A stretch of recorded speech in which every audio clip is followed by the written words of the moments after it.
regarde, on a reçu les dernières extensions de Super Fantasy Brawl. Super Fantasy Brawl!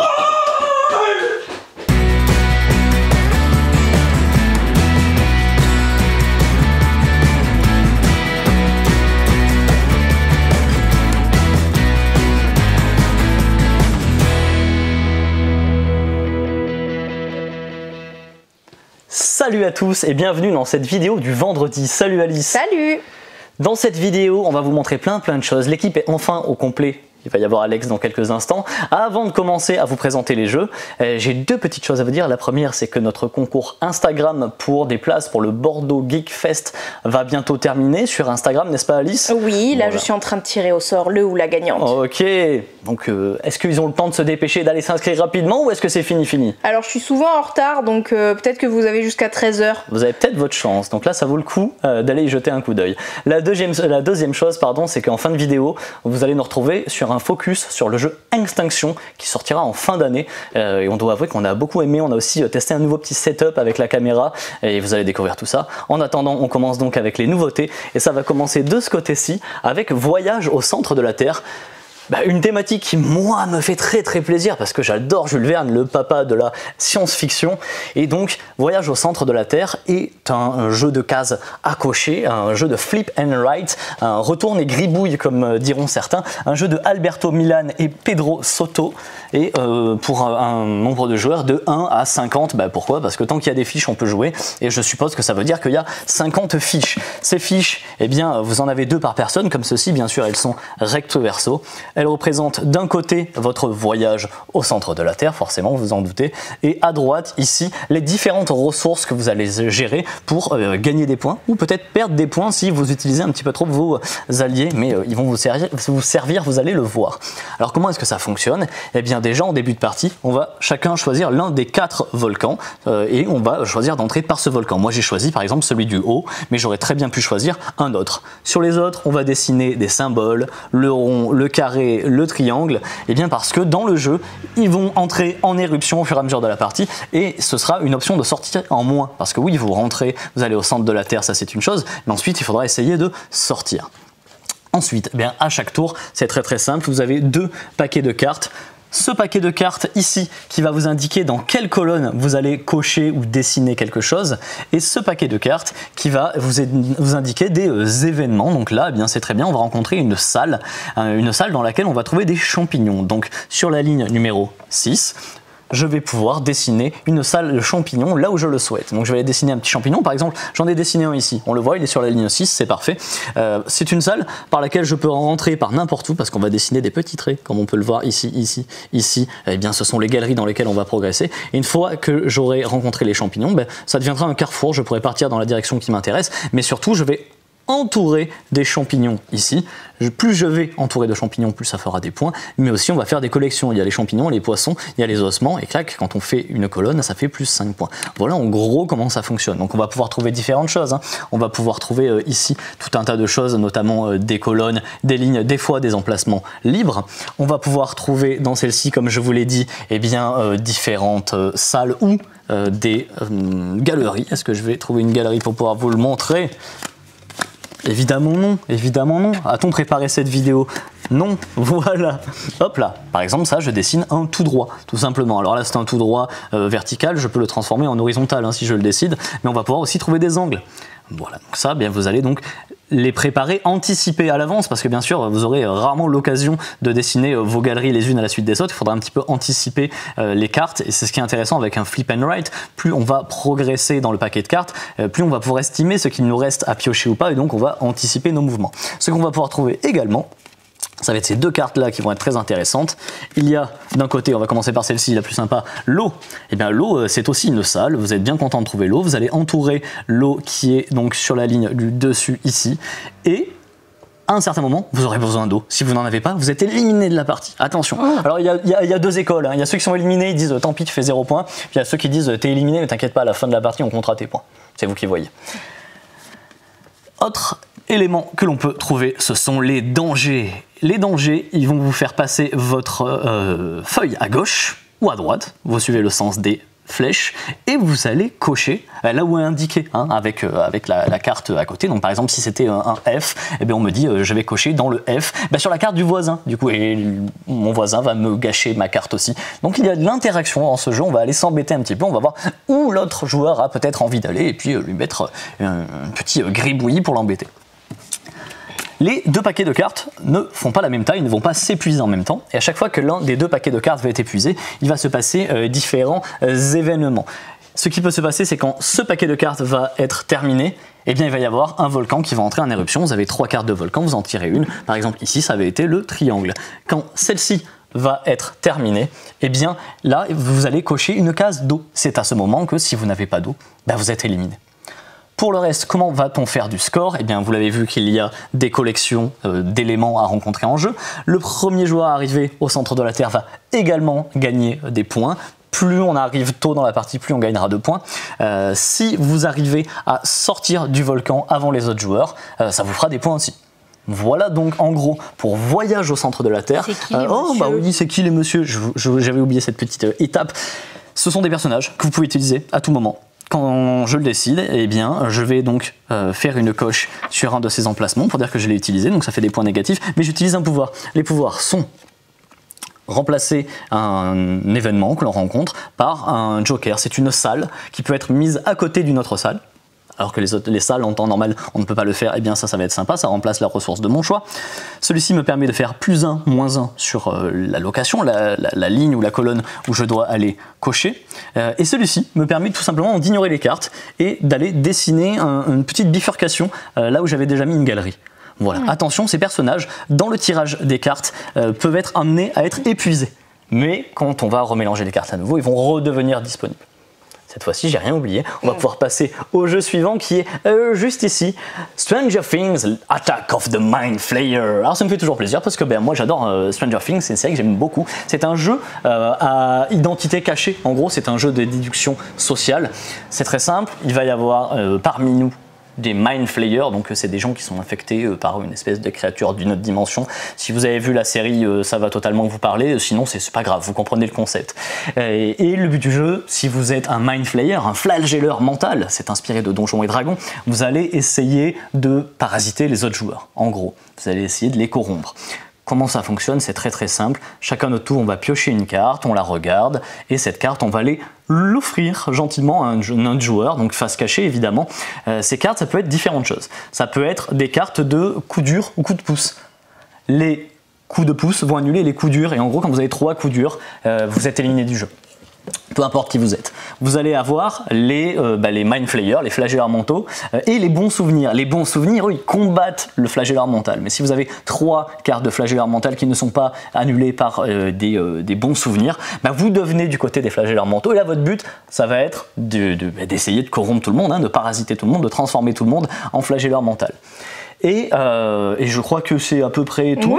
En gros, c'est ça la méca. On se refoule des cartes, on va essayer de comprendre qui est quoi. Si jamais en fin de partie il reste au moins une personne qui n'a pas été parasitée par le flagelleur mental, cette personne et tous ceux de son équipe vont gagner, donc même ceux qui avaient pris des coups durs en gros.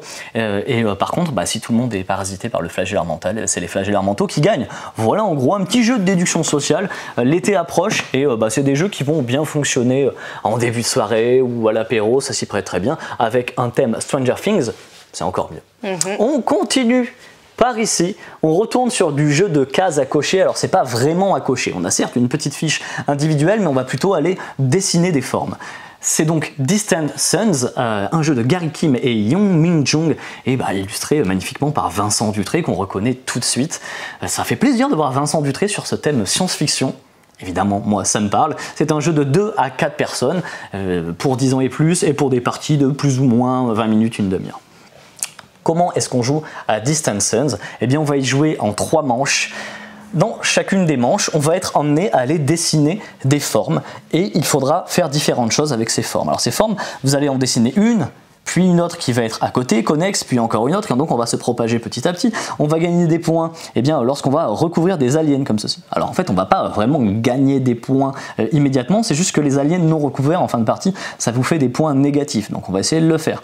Vous avez ici dans ce coin et dans l'autre opposé, des planètes à 10-15. Premier arrivé à cet emplacement-là, donc sur une case adjacente, eh bien ça fait 10 points, les joueurs suivants n'auront que 5 points. Et tout en face à l'opposé, 15 points pour le premier arrivé et 8 points pour les autres. On va également trouver sur le plateau des petites cases comme ceci qui sont des améliorations. Les améliorations, vous allez les cocher pour dire que vous allez les posséder si vous les avez recouvertes, et vous pourrez les cocher pour dire que vous les avez utilisées. À quoi elles servent? À modifier les formes. Les formes, on va revenir dessus juste après. Et sinon, il y a des trésors. Les trésors, il faudra les entourer pour faire des points. Les formes, eh bien, elles sont donc sur le plateau qu'il y a ici à droite. Il y a une forme qu'on va retrouver à chaque partie, c'est le trou noir, qui est en gros un amas de 7 cases, comme ceci, un bloc. Et les autres, il y en a 5 à chaque partie, qui sont tirés au hasard parmi 10. Vous voyez qu'il y en a encore ici qui ne serviront pas pour cette partie. En face, on va mettre des objectifs. Donc il y a des objectifs violets, roses au-dessus, des objectifs bleus en bas. Et bien en fait, ces objectifs vont être liés aux formes. Par exemple, cette forme, que je ne me risquerai pas à nommer, mais voilà, cette forme de 4 cases, à chaque fois qu'elle va recouvrir un alien, ça vous fera un point supplémentaire. Et à chaque fois que cette forme, elle sera à côté d'un trésor, donc l'espèce de diamant jaune, là ce sont les trésors, ça vous fera également un point. Voilà l'idée. Donc il y a plein de manières de gagner des points. Vous allez avoir ici le nombre de fois où la forme est répétée à la suite. En gros, vous allez faire une suite de cette forme. Vous allez avoir ici quand la forme est à côté d'un trou noir et quand vous écrasez des objectifs, par exemple. C'est pas des objectifs, c'est des améliorations. Voilà. Mais ces formes, on les choisit pas comme on veut. En fait, à chaque tour, il y a la personne dont c'est le tour qui va choisir un petit sélecteur comme ceci. Ce sélecteur, je peux l'utiliser dans ce sens, dans ce sens, dans ce sens, dans ce sens. Je vais par exemple le mettre ici. Ça signifie que moi, ce symbole-là, c'est moi. Je vais faire cette forme, le trait, là, la comète de 4 cases, tandis que les autres joueurs vont mettre sur leur fiche cette forme-là. Donc, il n'y a pas de l'interaction directe dans le sens, on ne va pas aller s'embêter, on ne va pas gribouiller sur la fiche des autres joueurs, mais il va être très intéressant de regarder ce que font les autres joueurs et d'aller leur refiler la forme qui va le moins les arranger. Et je pense que quand on a l'œil, alors au début les parties à 2 par exemple, on va facilement avoir l'œil sur la fiche de l'adversaire, ça va être très intéressant, puis plus on va jouer, plus on va réussir à développer ce sens de se dire ok, je vais prendre ce qui m'intéresse et ce qui peut embêter au maximum les autres joueurs. Et ça je trouve ça très intéressant. On va donc jouer 3 manches comme ceci. Alors une manche elle se termine quand? Eh bien regardez, les sélecteurs ils vont se stocker comme ceci, petit à petit. Eh bien c'est très simple, hein. Au bout d'un moment, soit je complète avec le dernier, soit s'ils ont été disposés de manière à ce que je ne puisse pas mettre le dernier, la manche s'arrêtera au bout de 4 sélecteurs. Et là vous vous dites, ok c'est un jeu pas vraiment de cases à cocher, c'est de la spatialisation, mais moi je suis nul en spatialisation, j'arrive pas à imaginer les formes dans l'espace. Et ben là c'est super, ils ont franchement pensé au souci du détail. Vous avez tous les petits gabarits.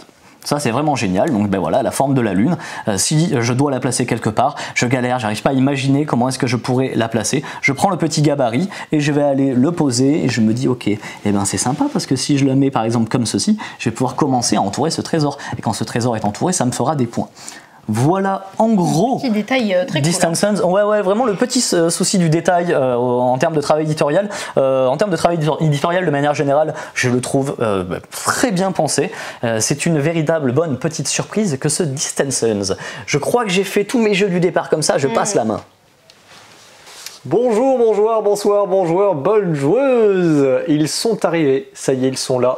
Mes 2 nouveaux héros, je dis mes 2 parce que oui, je les ai acquis très récemment. Je vais pas pouvoir trop vous en parler parce que du coup, je les ai pas encore joués, mais je sais déjà ce qu'il y a dedans. Donc on a reçu Nova, le nouveau super-héros, et Ironheart. Alors j'ai vu un truc particulier sur Ironheart, c'est qu'en fait, elle, son armure, donc en fait, ses cartes de alter ego et de héros, elle en a 3 différents parce qu'en fait, ça va monter au fur et à mesure dans les niveaux. Et quand elle arrive au niveau 3, en fait, ses cartes sont 2 fois plus fortes, voire 3 fois plus fortes qu'au début. Donc au début, vous dites, vous infligez X dégâts, X est égal au niveau de l'armure. Donc au début c'est 1, mais après ça fera 3 par exemple. Et à chaque fois ça se multiplie. Donc ça a l'air très cool comme méca. Autre particularité, c'est que habituellement dans les decks de héros, on a des cartes supplémentaires pour pouvoir modifier un peu son deck par rapport aux affinités. Là, on n'a pas des cartes pour les héros, mais on a des nouveaux modules. Donc on a 2 nouveaux modules, enfin un nouveau module dans Nova et un nouveau module dans Ironheart. Et ça c'est super cool parce que ça permet encore de moduler les méchants et la difficulté. Donc ça c'est très cool. Hop, ça c'était pour les 2 nouveaux héros. Alex, oui. Il y a le Mandalorien qui tient ton micro, c'est trop cool. Tout à fait. Voilà, c'est tout. Super. Merci pour l'intervention. Ici, vous avez vu derrière moi, vous avez King of Tokyo. Pourquoi? Parce qu'en fait, on a reçu donc 2 nouvelles extensions de chez Yellow qui sont des micro-extensions. Ici, vous avez la micro-extension de King of Tokyo, un jeu de Richard Garfield. Et ici, un jeu de Bruno Feduti et Alan R. Moon. C'est Diamant. Donc ça, c'est une micro-extension pour Diamant. Micro-extension pour King of Tokyo. Donc King of Tokyo, pardon, c'est ce jeu-là qui est un jeu de baston très nerveux.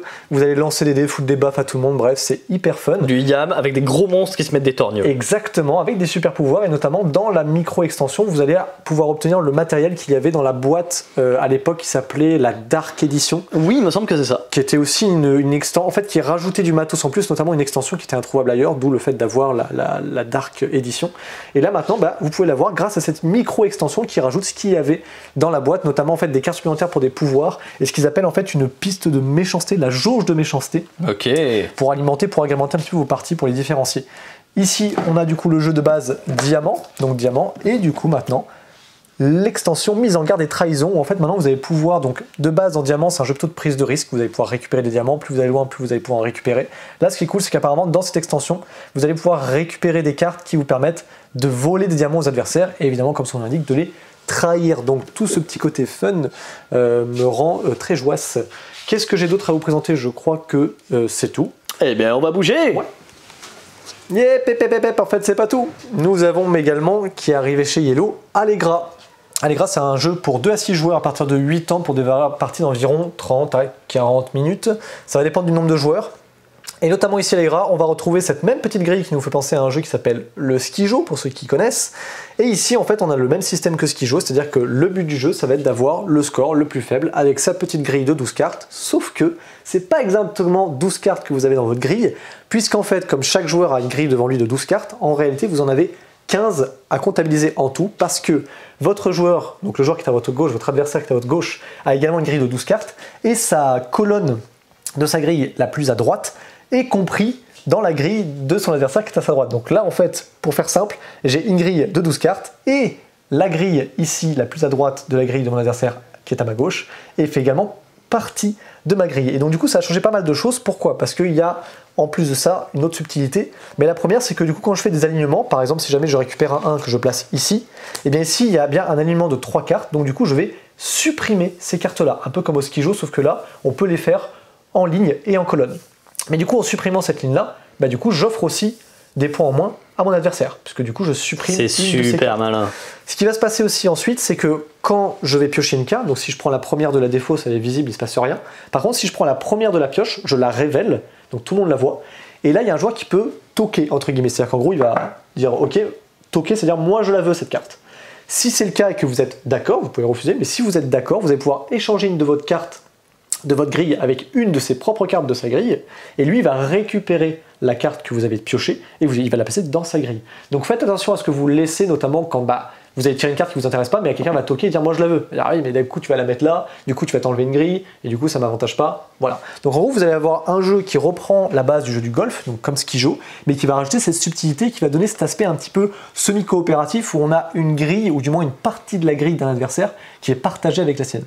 Donc très très cool, on a à peu près le même système de calcul, notamment par rapport aux cartes qui vont varier entre, je crois, -2 et puis 12, là je crois que ça monte jusqu'à 11.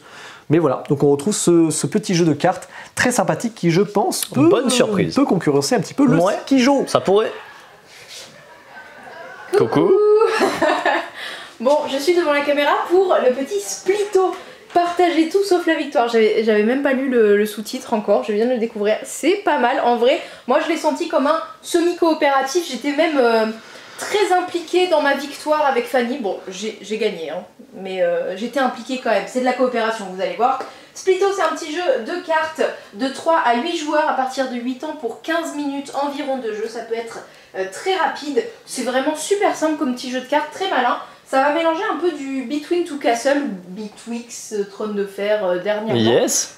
Quand vous jouez des cartes, et dans un paquet que vous allez partager avec le voisin de droite et un paquet que vous allez partager avec le voisin de gauche. Mais par contre, même si vous allez constituer vos 2 paquets pour essayer de faire le plus de points possible dans les 2 paquets, c'est qu'une seule personne qui gagnera, celui qui aura réussi à avoir le plus de points à gauche et à droite. Donc va falloir mettre le plus de points possible dans les 2 paquets autour de vous, donc ne pas en négliger un. Comment ça va se passer? On va avoir des cartes dans la partie qui vont de... Alors je crois que c'est de 1 à 6 ou 8, je ne sais plus, j'ai une très mauvaise mémoire des chiffres. Mais surtout il va y avoir aussi des couleurs et vous allez avoir au milieu des sortes d'objectifs qui vont ressembler à ces cartes un peu blanches-grises. Voilà, donc au début de la partie chacun va recevoir 13 cartes au hasard. Donc des objectifs, et des chiffres et des couleurs. Et on va pas jouer avec toutes les cartes, hein. Vraiment ce qui va rester dans la boîte souvent c'est un bon gros paquet, donc pas trop de contrôle non plus, hein. Faut pas s'attendre à... Voilà, hein, ça va être quand même hasardeux et c'est justement ça, ça va être de s'adapter au tirage de cartes. On va aussi tirer 2 objectifs en début de partie qui vont être des objectifs communs que tout le monde peut voir et qu'on se disputera à la fin de la partie, qu'on va résoudre et qu'on va attribuer aux paquets qui auront gagné ces objectifs. Par exemple ici, avoir une majorité de cartes vertes, et le paquet qui aura le plus de cartes vertes remportera cet objectif. S'il n'y a pas de majorité stricte, personne ne gagne cet objectif. Donc, avec vos 13 cartes, vous allez devoir en jouer une, soit dans le paquet que vous partagez avec votre voisin de droite, soit à gauche. Vous allez l'annoncer parce que les autres vont, ils vont peut-être s'adapter à ça. Il n'y a pas vraiment d'ordre de tour, c'est simultané, donc vous pouvez parler à l'autre en disant moi je vais jouer chez nous, hein, donc tu me laisses pas tomber s'il te plaît, des trucs comme ça. Et vous allez jouer face cachée dans le paquet où vous voulez jouer. Une fois que tout le monde a fait ça, on se passe notre paquet de voisin en voisin. Ça fait une sorte de draft de ces 13 cartes, c'est ça qui est cool aussi. Parce que vous savez un peu ce que vous passez à votre voisin. Donc vous lui passez, et là tout le monde révèle les cartes qu'il avait posées dans son paquet, soit celui de droite, soit celui de gauche. Et on va continuer comme ça au fur et à mesure de la partie jusqu'à ce que on ait posé toutes les cartes, toutes les 13 cartes. Donc c'est un draft de 13 manches. Voilà. Et à la fin, donc, vous allez, au fur et à mesure, vous pouvez même poser des objectifs dans l'état. Parce que vous voyez que justement, là, on avait commencé, dans cet exemple, par exemple, ça fait 3 tours qu'on est dessus avec mon comparse, et on voit qu'on a ça, et moi dans ma main, j'ai cet objectif-là. Pas mal. J'ai au moins une carte de ces 3 couleurs. Ah, c'est pas mal, bon je vais jouer celle-là, parce que comme ça va pouvoir rentabiliser mes cartes. Parce que oui, les cartes elles-mêmes ne valent rien tant qu'elles ne remplissent pas un objectif. Les points remportés par les objectifs, c'est ces sortes de petits losanges qui sont marqués en haut. Donc celui-ci, quand il est validé, il vaut 1 point, celui-là 2, celui-là 3, etc. etc. Celui-là, il en vaut 4. Lui, par exemple, c'est avoir exactement 6 valeurs différentes. Voilà, c'est la réponse à la question. Il y a 6 valeurs dans ce... Bien joué. Voilà, merci l'objectif. Voilà, sinon c'est vraiment pas plus difficile que ça. C'est un jeu à communication limitée quand même, parce que vous pouvez pas tout dire ce que vous avez dans la main, mais vous pouvez parler avec l'autre en disant là ce serait bien que on complète cet objectif, bon moi je vais jouer là, tu me laisses pas trop tomber, donc voilà. Et à la fin vous allez multiplier vos points entre paquet de gauche et paquet de droite, et c'est celui qui aura le plus gros résultat qui l'emporte. Ok, voilà. Splito, 3 à 8 joueurs, c'est bien ça? Ouais, 3 à 8. Top. Merci beaucoup. Dans cette vidéo, il y a 2 très très bonnes nouvelles. Bon, on les voit derrière moi, donc vous devez vous en douter. La première, c'est qu'il y a 2 nouvelles boîtes pour Super Fantasy Brawl, le meilleur jeu de la Terre. Oui, peut-être. Ouais, oui, très clairement. Alors, avant de vous présenter tout ce qu'on a reçu là, je vais quand même vous récap Super Fantasy Brawl, même si ces derniers temps, je vous en ai un petit peu parlé. C'est un jeu de figurines. On va jouer à 3 figurines contre 3 figurines en mode de jeu classique, donc un jeu d'affrontement, un jeu de duel, mais il y a des variantes, on peut jouer à plus. C'est un jeu d'objectifs mouvants, c'est-à-dire que vous avez des objectifs qui vont apparaître, qui vont se cumuler. Les objectifs, au début, ils vous font pas gagner beaucoup de points, puis si personne les résout, ils font gagner plein de points, puis si personne les résout encore un peu moins, puis ils disparaissent. Donc, les données de jeu vont constamment évoluer. Quand on élimine des personnages de l'adversaire ou des adversaires, ça fait gagner des points aussi, mais un peu. C'est pas spécialement le but du jeu, même si c'est un jeu de baston. Et voilà, c'est un jeu de baston, quoi. On a 3 figurines chacun. Chaque figurine vient avec son paquet de 6 cartes. Vous avez donc 18 cartes mélangées. Et chaque personnage a sa propre personnalité, son propre style de jeu, ses propres caractéristiques, d'où l'intérêt d'avoir des boîtes avec des nouveaux personnages. Et donc là, on a Hot Trick. Hot Trick, c'est par ici, avec Nikit, le fourbe. Alors Nikit, le fourbe, en fait, c'est pas vraiment un personnage, c'est 3 gobelins sous un manteau. Donc normalement les inscriptions au Super Fantasy Brawl c'est que pour une personne. Les gens ils se sont dit bon c'est 3 gobelins, ils sont un peu nazes, c'est bon on les laisse rentrer. Bon résultat, Il est assez bourrin, Nikit. Il est assez bourrin, il joue un petit peu avec la défausse, tout comme Jack Lebeau qui est ici à droite. Jack Lebeau, c'est un pirate. Il a une tronche de semi-corsaire, mais c'est effectivement bel et bien un pirate. Il va aussi jouer avec la défausse. Et donc deux personnages qui pourraient possiblement comboter. On a déjà vu quelques petits combos avec Alex, ça donne envie. Alors d'habitude, on joue Super Fantasy Brawl avant de faire la vidéo, comme ça on vous en parle. Bon, là on voulait pas infliger ça à Alice, mais on va trouver un moment, vous inquiétez pas. Et pour terminer, Lily, la voleuse légendaire. Assassin qui apparaît, disparaît, se téléporte, vous met des petits coups dans le dos. Accessoirement, quand elle monte de niveau, si elle est à côté d'un allié, vous ne pouvez pas l'attaquer. Voilà, bah oui, c'est pas mal, on va mettre à côté d'un gros tank et puis ça y est, le travail est fait. En face, nous avons Radiant Authority. Il y a le roi Alistair. Le roi Alistair, c'est un espèce de gros démon avec une épée. Je sais pas quoi vous dire à part vous dire que il a l'air méga bourrin. Hein. Donc évidemment, j'ai lu les cartes de tous les personnages. C'est de la bourrinitude. La plupart de ces cartes sont là pour taper très très fort. Il se déplace plutôt pas trop mal, hein, ce qui est important dans Super Fantasy Brawl, le positionnement. À côté, on a Sir Tentaclotte. Alors lui, je l'aime beaucoup parce que c'est une pieuvre en armure. Voilà, ni plus ni moins. Il y a un côté un peu Lovecraft, un peu Cthulhu, parce que non seulement il vous tape très fort, mais en plus il peut prendre possession de votre esprit et vous rendre fou pour vous forcer par exemple à courir dans les murs ou à sortir d'un objectif que vous étiez en train de posséder, ce qui peut être plutôt intéressant tactiquement parlant. Et pour terminer, Khalees. Khalees, elle est dans un style de personnage comme Hackett, une espèce de personnage un peu faucon, dieu égyptien, etc. Hackett, il avait un petit peu de résurrection, un petit peu de soin. Ouais, puis elle a pas de résurrection, mais je peux te dire qu'elle soigne à mort, et en plus de ça, elle tape fort. Donc, waouh, 6 personnages assez impressionnants, il me tarde de les essayer, il nous tarde de les essayer, n'est-ce pas? Et puis bien sûr, on vous fera un petit review, vous inquiétez pas. La deuxième bonne nouvelle, c'est qu'il y a enfin Ark Nova en boutique, en vente. Il est là, vous pouvez venir le voir, le toucher, vous pouvez parler avec lui. Pour l'instant. Donc, on en avait déjà eu une vingtaine il y a un mois et demi. Ils étaient tous partis direct parce qu'on avait pris des réservations dessus. Et ça fait plusieurs semaines qu'on vous dit ça va revenir, ça va revenir, ça va revenir. Il est enfin là, Ark Nova. Il y en avait déjà 10 de réservés, vous inquiétez pas, on a réussi à avoir quand même une quantité honorable, même si ça va être à nouveau en rupture, hein, je vous le cache pas. Mais il y a une quantité honorable, donc si vous voulez jouer à un des meilleurs jeux experts de l'année, et franchement je le dis sans exagérer, j'y crois vraiment, jouer à Ark Nova, je pense qu'à 2 c'est vraiment un super jeu, à 3 aussi, à 4 joueurs ça peut durer vraiment longtemps. Là, on a sur des temps de jeu qui peuvent vraiment être sur du 4h, 4h30, 5h, hein, suivant avec qui veut jouer. Et puis il y a un mode solo qui, ma foi, m'a l'air super bien pensé. Donc voilà, Super Fantasy Brawl, Ark Nova, je suis très heureux. Et je crois qu'on va passer de l'autre côté parce que Alex va vous parler de Game of Thrones. Et oui, je suis là pour vous parler du Trône de Fer parce que à partir de aujourd'hui, donc à partir du 20 jusqu'au 18 juin, vous allez avoir une petite offre sur toute la gamme de Trône de Fer. C'est-à-dire que cette offre, elle consiste en quoi?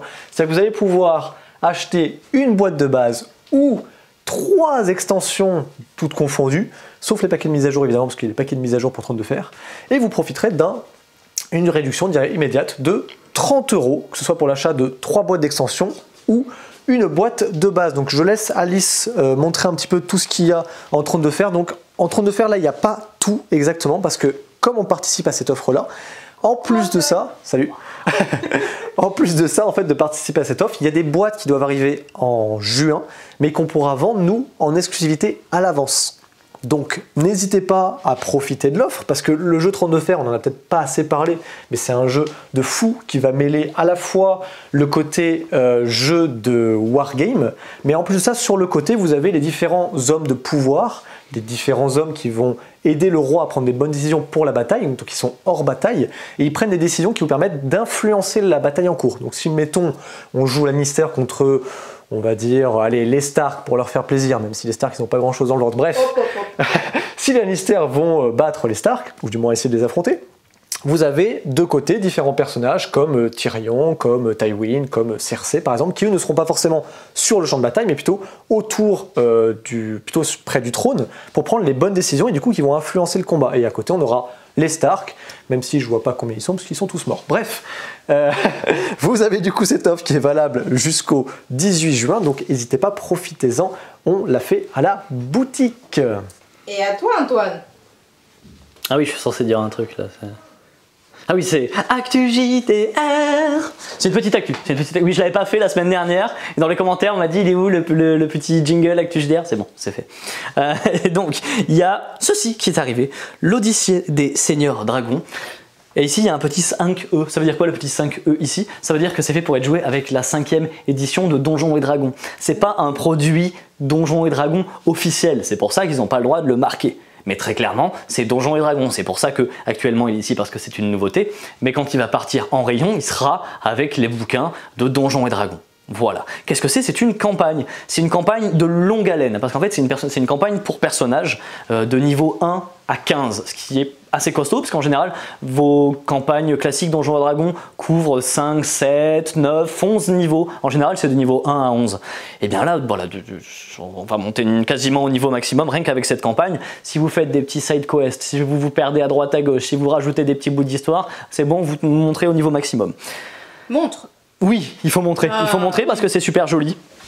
Pourquoi? Parce que, alors Seigneur Dragon, certes, il y a des dragons, parce que c'est quand même Donjons et Dragons, mais surtout l'Odyssée. Et c'est ça qu'il y a à retenir, puisque vous allez être dans un mix entre un univers classique Donjons et Dragonesque et eh bien, l'Odyssée, donc la mythologie grecque, en fait, hein, voilà, en somme, hein, tout simplement. Alors ça fait pas du tout mythologie grecque, mais voilà, on a un magnifique Zeus ici, où je sais pas si c'est vraiment Zeus, à mon avis, il a un autre nom que Zeus tout court. Avec Alice, on s'est régalé sur les illustrations, parce que la mythologie grecque, c'est un thème qui nous passionne.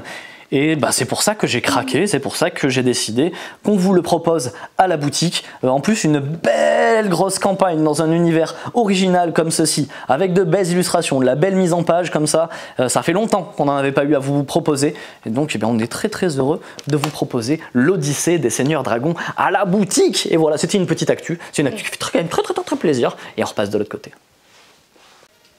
Êtes-vous prêts pour partir dans une aventure? Oui. Je ne serai jamais doubleuse de romans audio dont vous êtes le héros.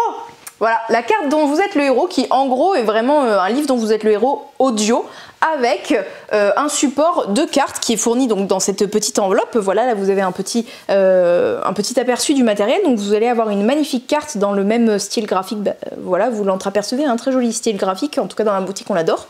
Avec différents lieux qui vont un peu jalonner votre parcours. Une règle du jeu très courte, une petite aide de jeu et vous avez le choix entre deux figurines, un monsieur ou une dame qui va surtout servir de repère. Vous allez l'avancer au fur et à mesure de votre aventure pour garder le fil de où vous êtes déplacé.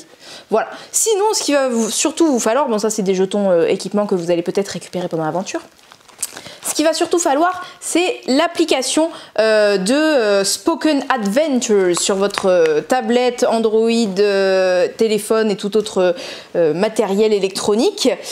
Spoken Adventures, il faut juste savoir que c'est l'application la plus aboutie qui propose tout ce qui est reconnaissance vocale. Voilà, donc ils ont quand même demandé à une méga application de travailler sur leur jeu. Et on l'a testé, c'est quand même vachement pas mal. Hein. Voilà, ça fait un peu penser à Erune aussi avec cette reconnaissance vocale. Sauf que là, vous avez vraiment un compteur tout du long. Vous n'avez pas la voix de Google qui des fois vous répond. Mais Erune, ça va bientôt changer. Hein. Normalement, ils vont ajouter des voix. Donc voilà, le petit pitch, c'est que il y a Mathilda, la petite Mathilda. Voilà, elle a disparu. Et on pense, enfin certains disent l'avoir aperçue dans les champs durant la nuit de pleine lune, couverte de sang. Oh là là, elle a mal tourné cette petite Mathilda. Je pense qu'elle a croisé des gens qu'il ne fallait pas, surtout des loups-garous. Et bien pour un peu contrer cette malédiction qui pèse sur la contrée magique, eh bien on va devoir aller chercher des pierres de sang, des artefacts mystérieux, les trouver donc, les amener à la chapelle pour les bénir et ensuite les balancer dans la source pour ramener la paix et la sérénité, merci, et enlever la maladie de loup-garou, la maladie du sang, voilà, de la contrée. Alors comme ça on dirait que c'est mignon parce que voilà, il y a des jolis designs un peu féeriques. C'est pas particulièrement pour les enfants, hein, ils disent quand même à partir de 10 ans. Hein, voilà, c'est juste que le style est joli et un peu mignon, comme Route par exemple. Voilà, Route est mignon et pourtant c'est un gros jeu. Non, là en vrai c'est très accessible. Hein. Vous allez donc avoir le compteur qui va sur cette petite application, voilà, qu'on a commencé à lancer parce que tout le début, si on lance l'application, il y a le compteur qui va vous raconter toute l'histoire que je viens de vous raconter, en mieux avec une voix plus stylée. mais du coup il va pas vous le raconter, donc on a un peu avancé dans l'aventure. Là il nous proposait, on commence devant l'auberge, voilà. Donc on pouvait soit lui donner le nom d'un autre endroit qu'on voit sur la carte et qu'on veut aller visiter, soit on peut lui dire on rentre dans l'auberge. On lui a dit on rentre dans l'auberge. Donc on va écouter ce qu'il a à nous dire. Il a commencé sa phrase, je crois, il dit vous rentrez dans l'auberge avec de la fumée. Pierre et de sueur de bois emplit l'air alors que vous pénétrez dans l'auberge du Corbeau. Un joyeux aubergiste et une charmante serveuse vous souhaitent la bienvenue et vous demandent ce que vous désirez. Que voulez-vous faire? Parler à l'aubergiste. Débarrassez-moi des gobelins et continuez à voler nos réserves chaque nuit. Je vous paierai 10 pièces d'or à votre retour. Vous acceptez cette mission. Que voulez-vous faire?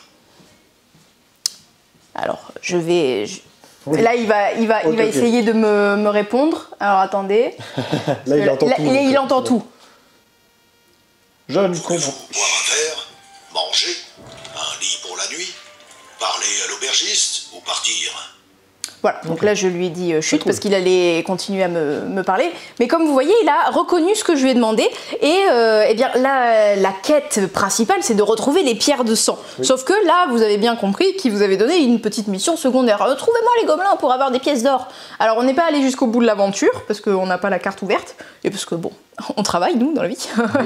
Mais on se doute que plus vous gagnez de pièces d'or, et plus sûrement vous avez bien accompli la mission. Bien sûr. Voilà, enfin l'aventure. Parce que de base, la mission, on vous donnera 50 pièces d'or si vous la réussissez, la pierre de sang, et là on vous propose 10 pièces d'or de plus.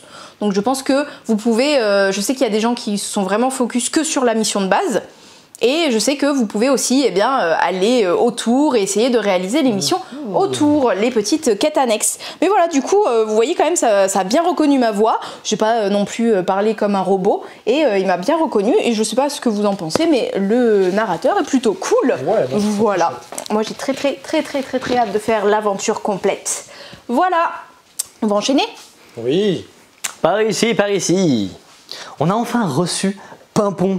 Pimpon, il est sorti, je ne sais pas quand il est sorti. En fait, nous, la première fois qu'on l'a eu en boutique, c'était il y a une semaine. On n'a pas pu vous en parler parce qu'en fait, il est arrivé après le tournage de la vidéo. Ceci dit, Pimpon, on en a entendu parler depuis un moment, puisqu'en fait, il était nommé As d'or enfant. Alors, il n'a pas été gagnant, malheureusement pour lui, mais il a été nommé. En général, c'est gage de qualité. Je dois dire que effectivement, c'est le cas. Donc, c'est un jeu Djeco pour 3 à 6 ans, pour 2 à 5 personnes. Et c'est un jeu coopératif, on va gagner tous ensemble, on va perdre tous ensemble.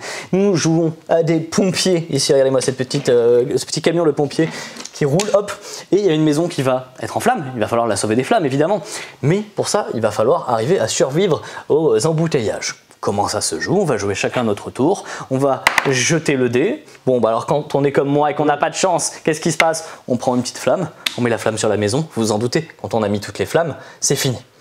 Qu'aurait-il fallu que je fasse? Eh bien, ce qu'il aurait été bien que je fasse, c'est ici un bleu, parce que ça m'aurait permis de progresser. Donc, admettons, j'ai fait un bleu, la voiture se pousse, je vais pouvoir progresser. Là, j'ai de la chance. Pourquoi? Parce que si je fais un jaune, c'est bon. Si je fais un bleu, c'est bon. Si je fais un rouge, c'est bon. Enfin, c'est magnifique. Admettons, qu'est-ce qu'on va dire? Eh bien, admettons, je fais un jaune, clac, je viens ici, hop. Maintenant, bleu, rouge, rouge. Donc là, si je fais un jaune, je ne vais pas progresser. D'accord? Donc il va falloir relancer le dé. Donc d'autant plus de chances de faire une flamme. Ou alors, ce qui peut arriver, c'est de tomber sur la petite sirène. Ça, c'est le joker. Ça me permet de retourner n'importe quelle voiture. Et ça va me permettre de progresser. Donc ainsi, arriver à la maison avant qu'elle ne crame complètement. Alors vous vous dites, mais c'est facile, c'est tout petit. Ben non, regardez bien, en fait, on n'a pas tout mis.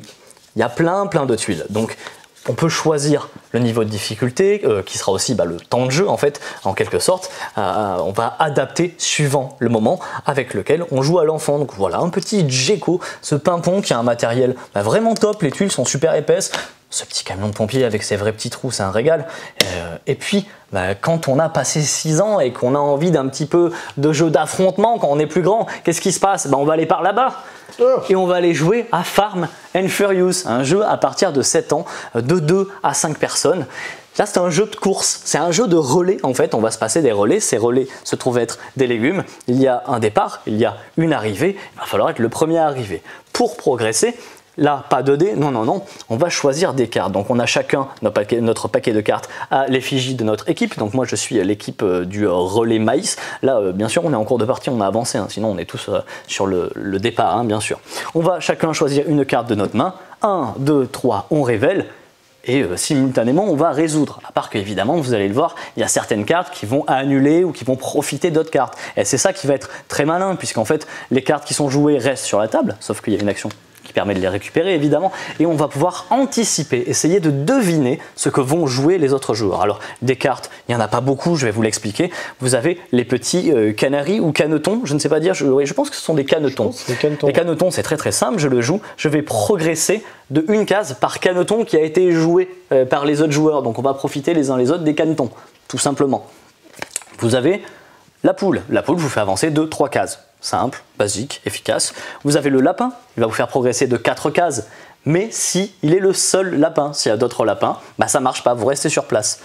Vous avez le chien, il va annuler la poule ou le lapin de chacun des joueurs et il va progresser d'autant de cases que d'animaux qui ont été annulés de cette manière. Donc, ça va être très malin aussi d'anticiper avec le chien, les chiens qui ont été joués ou pas encore joués. Et vous avez le coq. Le coq, il est un peu plus complexe, ce qui fait que dans les règles, il est indiqué qu'on peut choisir de le mettre ou pas sur les premières parties. Et il va copier l'action que vous aviez faite au tour précédent. Ça, c'est très intéressant. Et puis, bon, la dernière carte, je vous l'ai déjà dit, c'est celle qui permet de récupérer vos cartes. Là, bien sûr, vous passez un tour. Ici, nous avons un plateau qui est constitué de cases que l'on peut, que l'on peut ajuster suivant la taille, le temps de partie que l'on veut, un peu à l'image de ping-pong qu'on a vu juste avant, mais surtout, ils sont double face et il y a donc des événements de jeu un peu plus complexes que l'on peut choisir de mettre en jeu une fois qu'on le connaît bien. Notamment, vous avez les cases de boue. Cases de boue, c'est très simple, peu importe le nombre de cases dont je devais avancer, lorsque j'arrive sur la boue, je suis immobilisé direct. Et la deuxième qui est très malin, ce sont les bottes de foin. Bottes de foin, il faut que je les dépasse absolument. Si je m'arrête pile sur une botte de foin, je recule d'une case. Et ça, bien sûr, on va l'anticiper à nouveau. En cas d'égalité sur la ligne d'arrivée, c'est le joueur qui aurait dû aller le plus loin avec les cartes qu'il a jouées qui va prendre la première place sur le podium. Et puis voilà, sinon après, c'est très simple, c'est un podium. Première, deuxième, troisième place. Le matériel est super sympa, petit format. Franchement, je pense qu'on peut y jouer, donc ils disent à partir de 7 ans, mais je pense qu'on peut y jouer jusqu'à assez tard. Oui. Moi, personnellement, c'est un jeu, on me le sort à l'apéro, je vais foncer dessus. Voilà, c'était Farm and Furious et je passe la main à Alice. Recoucou, je vais continuer aussi sur la gamme des petits Loki avec Happy Families. Il manque un P, il y a un chapeau en trop, mais c'est normal. On est dans l'Égypte antique et ça s'écrit comme ça en égyptien antique heureux, parce que je parle égyptien antique. En gros, comme le titre l'indique, c'est un jeu de 7 familles avec des petites subtilités pour réinventer un peu ce jeu quand même assez éculé et vu et revu. Moi, je l'ai beaucoup aimé à Cannes. C'est sur le thème des dieux égyptiens. Alors attendez, je vais essayer d'enlever l'étiquette moche. Voilà. Hop là, c'est sur le thème des dieux égyptiens. En plus, il y a un petit livret qui va vous dire des petites lignes marrantes avec un peu de culture G sur les différentes divinités égyptiennes. Donc le but, c'est d'être le premier à avoir réuni soit tous les membres d'une même famille, donc des crocodiles par exemple, Sobek par exemple, ou d'être le premier à avoir, il me semble, 4 familles de 3. Il me semble que c'est ça. Ouais. Je crois que c'est. Vous connaissez ma mémoire des chiffres, je suis désolée si c'est pas ça. Mais voilà, en gros, même si vous avez que 3 cartes de chaque famille, si vous avez réussi à en faire 4 groupes, vous avez aussi gagné. Donc il y a 2 manières de gagner. Se spécialiser ou se diversifier. Exactement. Vous allez mettre en place avec cette pyramide-là, donc vous voyez où on va alterner des cartes visibles avec des cartes invisibles en dessous qu'on aura mis face cachée. Ça fait un peu penser à la pyramide de Seven Wonders Duel, voilà, ou du Mahjong, à la base c'est ça quand même. Oui. Et donc à votre tour, vous allez forcément récupérer une carte de la pyramide accessible, c'est-à-dire visible et surtout pas en dessous d'autres cartes. Donc là ici je pourrais récupérer une de ces 5 cartes. Une fois que je l'ai récupérée, je peux demander à quelqu'un une carte. Je peux lui dire, alors donc là vous voyez j'ai commencé à récupérer des cartes, j'aimerais un peu compléter ma famille de crocodiles là, de Sobek. Et je vais dire ok, est-ce que Alex tu as le croco 2 ? Vous voyez il y a les petits chiffres. Mais non, regardez, il y a le truc super malin, c'est que là je le vois qu'il est là le croco 2. Donc du coup, je vais essayer de pas le demander si je suis pas trop... Bien sûr. Mais bon, c'est à partir de 5 ans, donc du coup, ça fait cette petite subtilité qui est super intéressante pour les enfants, c'est genre, demande pas aveuglément, regarde, là tu le vois, donc tu sais que tu peux pas le demander à quelqu'un, il va falloir que tu ailles le chercher toi-même. Voilà, donc c'est les petits trucs cool. Ensuite, une fois qu'il y aura plus de pyramides, forcément vous pourrez plus piocher de cartes, et ce sera juste de la demande en fait. Après, comme dans le jeu de cette famille, vous n'avez pas le droit de demander ce qui vient d'être demandé. Voilà, ça c'est, moi je le faisais souvent quand j'étais petite, de redemander la carte qu'on m'avait demandé, mais non, c'est pas autorisé. Donc voilà, et ce qui est très cool aussi, c'est que vous avez plein de mises en place différentes pour les pyramides de base, voilà, pour un peu varier les plaisirs et les parties. Voilà. Il est l'heure de se retrouver derrière le comptoir pour un duel. Ah, tu ne le sais pas Alex, mais tu as déjà perdu car j'ai pioché ce display de booster force dimensionnelle pour Yu-Gi-Oh! Je trouve qu'ils ont été extrêmement sobres, n'est-ce pas Alex, sur le nom force dimensionnelle. Ils nous ont habitués à des choses un peu plus colorées, comme par exemple, moi j'aurais dit en temps normal force dimensionnelle du chaos des géants cybernétiques, mais non. Alors est-ce que Yu-Gi-Oh! Va vers la sobriété? Eh bien pour le savoir, il faudra ouvrir ce display, ouvrir les boosters qui y a à l'intérieur et jouer avec les cartes. Voilà, c'est tout ce qu'il y avait derrière le comptoir, donc j'ai essayé de vous en dire un maximum, à part que je n'ai jamais joué à Yu-Gi-Oh! De ma vie, alors je peux juste faire du blabla. Ceci dit, cette vidéo arrive à sa fin, pas complètement, puisque vous allez pouvoir nous retrouver là, tout de suite maintenant, Alex et moi, on va vous parler d'extinction. Extinction, je l'ai bien dit? Non. Ok, à de suite. Et salut tout le monde. Hello. On est là pour une petite présentation, un focus sur Extinction. Voilà, un jeu qui devrait sortir en fin d'année 2022, si tout se passe bien. C'est normalement annoncé pour novembre 2022. Là, on est sur un jeu avec un thème très très fort. En fait, on va avoir plusieurs boîtes. Il y a 2 boîtes qui vont sortir. Là, on vous a montré la boîte avec le tigre. Normalement, il y aura une boîte avec un panda. Parce qu'en fait, dans ce jeu, il faut sauver des espèces en voie de disparition. Donc, ou du moins, oui, ça, qui vont arriver, qui arrivent vraiment à la fin de leur vie, malheureusement. Donc c'est pas un thème très rigolo. Il y a un petit aspect pandémie, je trouve, par rapport au thème. On a l'impression comme ça de ce côté un peu futuriste. Mais en fait, on est très proche de la réalité. Et ici, c'est un jeu donc, qui va avoir plusieurs espèces dans lesquelles vous allez pouvoir les jouer. Vous avez les tigres que vous pouvez jouer, vous avez les pandas et vous avez les loutres. Globalement, le jeu, comment ça fonctionne, c'est pas super compliqué. Chaque joueur va avoir un personnage à jouer avec différentes caractéristiques principales. On va avoir chacun un paquet de cartes qui nous est propre. Si vous jouez le lobbyiste, la zoologiste, l'avocat, etc. Donc plein d'effets différents, d'asymétrie par rapport aux cartes. On va avoir un jeu qui va durer un certain nombre d'années. À différents moments dans les années, on va avoir en fait des phases de vote. Et le but du jeu principal, la seule manière de gagner, c'est qu'ici vous avez des pays pour lesquels vous allez essayer de chercher à avoir des votes. Et ce sont des cubes d'influence qui vont indiquer justement les différents votes que vous allez pouvoir... que vous aurez fait en fait sur eux. Donc en fait, plus vous avez de cubes sur eux, plus vous allez les influencer, plus du coup ils vous diront oui pour le vote. Et si vous en avez 4, là vous gagnez la partie. Il y a d'autres manières de perdre. Si jamais il n'y a pas assez de population, vous perdez la partie. S'il y a trop de destruction dans la zone d'habitation, c'est foutu aussi. Comment ça se passe un tour de jeu? C'est pas très compliqué. C'est un jeu, en général, c'est en 5 phases. La première phase, ça consiste à activer vos cartes d'action. Donc en fait, chaque joueur a 3 dés à chaque fois de sa couleur. Il va les récupérer s'ils sont déjà sur le plateau. C'est pas le cas au premier tour. Il les lance. Il va pouvoir les placer, sachant qu'il y a une contrainte. Il y a 2 contraintes principales quand on pose des dés sur une carte. C'est qu'en fait, il faut déjà qu'il n'y ait pas déjà de dés de votre couleur à vous. Et qu'en plus, ce soit le dé le plus haut. Donc si jamais quelqu'un a mis un dé, vous ou un autre joueur, un dé déjà trop haut, vous ne pourrez pas en mettre un par-dessus si jamais il n'est pas assez haut. Donc faites attention à vos valeurs en fait. Parfois c'est bien de faire des jeux un peu pourris, surtout quand vous commencez, comme ça au moins vous bloquez pas les autres joueurs. Je ne l'ai pas précisé, mais c'est un jeu coopératif, on n'est pas là pour se tirer. C'est un jeu coopératif. C'est un jeu coopératif. Donc on place nos différents dés sur des cartes qui ont des emplacements précis et qui vous permettent de jouer des cartes, de virer, de sauver des espèces en fait. Je ne rentre pas trop dans le détail des actions, mais vous verrez que ça a un impact surtout sur l'argent, l'influence, la protection animale et lutter contre la destruction de la forêt, de l'habitat. Avec 2 grands axes, ouais. Un sur le plateau, à savoir déplacer les populations, faire reproduire les populations, mais ça c'est une phase de jeu automatique, et bien sûr essayer de retirer ces pions de pollution, de déforestation. Et deuxième chose, aller poser des cartes et des cubes d'influence sur les différents pays. Ça va être les deux axes majeurs pour gagner la partie. C'est ça, donc en fait, une fois que vous avez passé vos 3D, vous arrivez à une phase où on va arriver à la phase de naissance. Donc en fait là vous allez avoir sur le plateau ici en fait un séquadrier. Donc c'est ici que les animaux se reproduisent et c'est ici notamment qu'il y aura de la destruction qui va arriver. Et vous avez ici en fait des rangées de colonnes avec votre dé de naissance et votre dé de destruction. Donc quand vous faites les naissances, vous allez lancer un dé et en fonction du nombre de couples que vous avez sur le plateau, donc ça par exemple c'est un couple, si vous avez plusieurs couples du coup vous allez avoir à compter les couples. Si par exemple j'en ai 4, je vais ajouter à cette valeur là plus 1.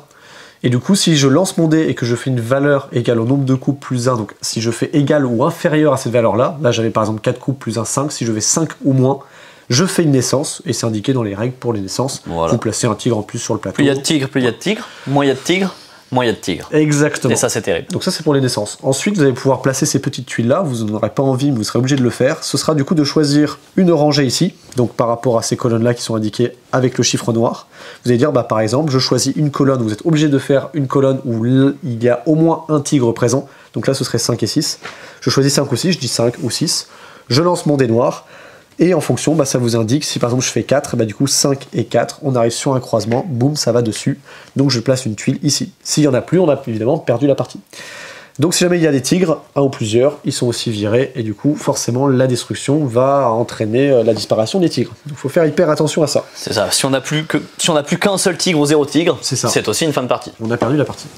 Une fois qu'on a fait ça, bah, on n'aura plus qu'à piocher une carte d'effet. Donc ici, vous avez des cartes d'effet. Et ça, c'est les cartes qui vont énormément vous bloquer durant la partie. On va vous les montrer un petit peu. Ouais. Ça, c'est les cartes, en fait, vous piochez, c'est marqué. Des fois, c'est permanent. Des fois, c'est immédiat. Et souvent, ça vous réduit drastiquement vos tigres. Ça vous bloque dans des actions. Ça vous met de la destruction. Enfin, c'est extrêmement handicapant. Une fois que vous avez fait votre tour, là, toute cette phase-là, c'est le joueur d'après. Et ça, c'est vous qui le choisissez. C'est-à-dire qu'en fait, vous allez choisir un joueur. Et ce joueur-là va enchaîner comme d'habitude, lancer ses dés, les placer, etc. C'est hyper malin, pourquoi? Parce qu'en fait, quand vous placez vos dés, vous ne les récupérez que au prochain moment où vous allez jouer. Et des fois, quand vous faites des trop grosses valeurs, bah du coup, tant que vous ne rejouez pas, vous n'allez pas retirer vos dés, et du coup, vous bloquez tout le monde. Et on se bloque les uns les autres, ouais. Et ça, c'est hyper malin, en fait. Selon aussi le pouvoir, le personnage de départ que l'on a. Ouais. Donc, par exemple, moi, j'avais le lobbyiste, oui. Je faisais plus facilement des cubes d'influence.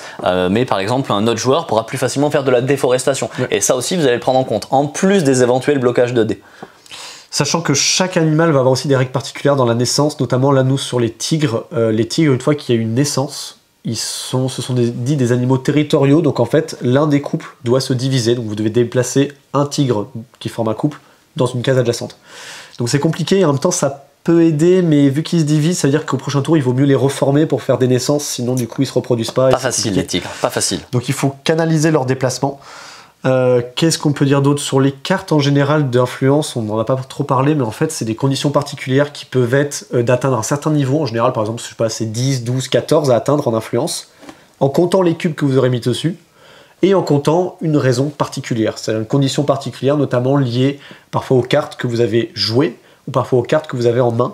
On n'en a pas trop parlé, mais ce qui est hyper cool dans ce jeu, c'est qu'en fait, en termes de programmation d'actions, vous avez 4 actions de base qui sont programmées dans le plateau, qui ne sont pas des cartes, mais qui sont des actions qui sont dans le plateau.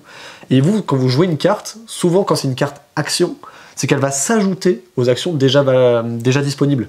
Et donc les autres joueurs pourront se placer dessus. Donc c'est hyper malin quand vous devez jouer une carte, vous dites, bah, est-ce que je la joue cette carte-là, ou est-ce qu'elle n'a pas d'intérêt pour vous et je la joue pas dans ce cas-là? Ça peut être intéressant de défausser, parce que Alice, par exemple, qui jouait un personnage, je sais plus c'est lequel.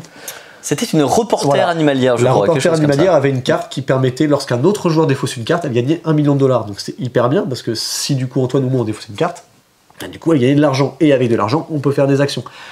Il y a plein de combos dans tous les sens, c'est juste incroyable la possibilité, le champ des possibles sur les différentes cartes en fait. Vous allez créer vos propres actions. Il ne faut pas mettre toutes les actions possibles parce que rendre des actions disponibles, c'est en soi une action. Et des actions, on n'en a pas à l'infini. Donc il faut vraiment optimiser les actions que vous allez mettre en opportunité, hein, que vous allez créer, sur lesquels on va pouvoir placer des dés, et ensuite il faudra y placer les dés de manière intelligente. Je ne sais pas ce qu'on peut ajouter. Eh bien écoutez, récapitulons peut-être ce qu'on va trouver dans la boîte, en gros. Hein. Donc là, on vous a montré la boîte avec la tête de tigre. Il y aura aussi la boîte avec la tête de panda, mais ça ne change rien en fait. Ce sera juste 2 boîtes avec le même contenu. C'est juste vous choisissez votre animal préféré. Dans chacune des boîtes, il y aura donc le mode de jeu avec les tigres. C'est celui qu'on vous a expliqué là, parce que c'est celui que l'on a joué. On va revenir peut-être sur notre expérience de jeu juste après. Il y a l'autre côté avec les petites loutres. Et sur le plateau des tigres, on va pouvoir aussi jouer les pandas. Les 3 animaux se jouent différemment et vous allez pouvoir également choisir un niveau de difficulté facile, moyen, difficile. Nous, on a joué en moyen et on a perdu. Bon, c'est une première partie, donc c'est pas du tout étonnant pour un jeu coopératif. C'était vraiment difficile. C'était tendu aussi. C'était très tendu. Je pense que si on avait gagné, c'était pas du tout une victoire facile et il y avait aussi une perte de chance, un petit peu. Et je pense que notre expérience dans ce genre de domaine nous a vraiment sauvé la mise, même si on a perdu à peu de choses près. C'était riche en émotions. Franchement, c'était extrêmement tendu. Moi j'avais vraiment cette sensation de pandémique, mais pandémique du 2022, quoi. Je trouve que le pandémique, une fois qu'on a poncé très clairement le jeu, il y a un moment où les probas deviennent un peu trop évidentes. On peut bien calculer son coût, ce qui n'est pas forcément en lien avec la thématique. Alors là, il y a un calcul, certes, mais il y a une part d'aléatoire et je trouve ça assez thématiquement correct. Je pense que certains joueurs qui n'aiment pas trop le hasard vont un peu chouiner, mais je trouve ça cohérent parce qu'en fait, les animaux, c'est pas quelque chose qu'on peut contrôler forcément. Il y a toujours des éléments qui sont aléatoires comme ça dans la vie de tous les jours, et là je trouve que c'est vraiment très très cohérent et ça donne des bonnes situations. Je trouve qu'on a relativement de contrôle, on crée son propre tableau d'options, ses propres actions, on crée ses propres opportunités où on se mange nos propres erreurs tout le long de la partie, mais ça fait partie du jeu, et il y a quand même un énorme contrôle. De toute façon, le hasard est là pour représenter l'adversité en fait au final, parce que sinon il n'y en aurait pas. Qu'est-ce qu'on peut dire d'autre? Je ne sais pas. Je pense qu'on a pu dire à peu près ce qu'on voulait sur Extinction. Donc on récapitule. Fin d'année, de boîte, panda, tigre. Même contenu pour le coup, c'est juste le visuel qui change. Exactement. On vous le redira d'ici là. En tout cas, nous c'est un jeu coop qu'on attend avec impatience. Je ne sais pas ce que 2022 nous réserve, mais en tout cas, je trouve que ça peut être une très belle sortie, un très beau jeu de Noël 2022-2023. Yes, carrément. Bon, et on vous dit à bientôt chez Jeux des Cameroun. À bientôt chez Jeux des Cameroun.